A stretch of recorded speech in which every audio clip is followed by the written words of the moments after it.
Bonjour et bienvenue aux tendances des prix pour le mois de novembre.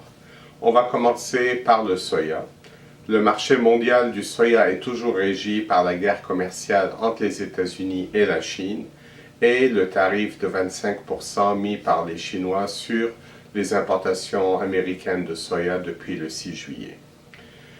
C'est rendu effectivement un marché purement politique. Il va y avoir une rencontre le 30 novembre entre M. Trump et M. Xi à Buenos Aires lors du sommet du G20. Il faudra voir évidemment si cela mènera à un accord ou pas, ce qui aura un effet immédiat sur la bourse de Chicago.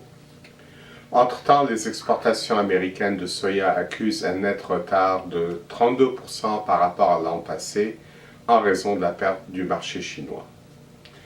Par ailleurs, l'USDA a abaissé l'estimation des importations totales de soya de la Chine de 4 millions de tonnes pour les porter à 90 millions de tonnes en 2018-2019, ce qui démontre un rationnement de la demande chinoise. Au Brésil, les conditions météo demeurent quasi idéales, ce qui fait que le soya se sème très rapidement. Par contre, en Argentine, la météo est beaucoup plus variable.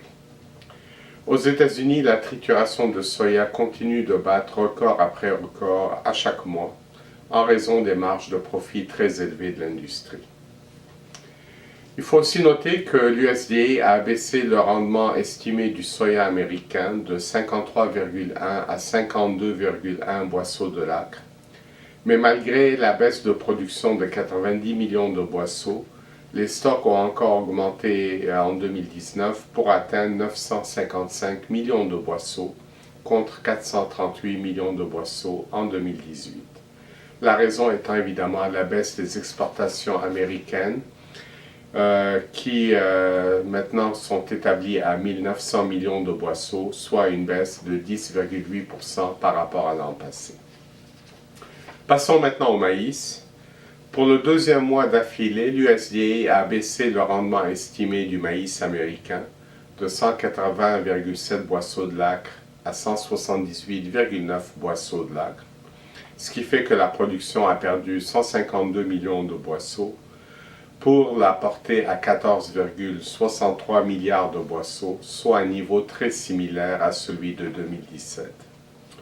Les stocks américains baissent de 77 millions de boisseaux en 2019 pour atteindre 1736 millions de boisseaux, soit une baisse de 19% par rapport à 2018. Finalement, en Ukraine, la production de maïs est prévue atteindre un record de 33,5 millions de tonnes, ce qui fait que les exportations ont bondi de 2 millions de tonnes pour atteindre un niveau record de 27 millions de tonnes. Notre scénario de prix est inchangé par rapport au mois passé. Il est neutre pour le soya et haussier pour le maïs. Le marché mondial du soya est un marché à toute fin pratique politique, très difficile donc à prévoir en fonction de ce qui va se passer à Buenos Aires et plus tard entre la Chine et les États-Unis. Par contre, le marché local est relativement stable, mais il faut noter que les bases américaines de soya demeurent positives chez nous, alors qu'elles étaient quand même négatives l'an passé, ce qui traduit quand même une bonne demande à l'exportation. Le prix du maïs, lui, est proche, même très proche de 200 $ la tonne FAB ferme pour livraison immédiate et autour de 210 $ pour livraison au mois de mars. Les prix du maïs devraient s'accroître une fois la pression du battage terminée.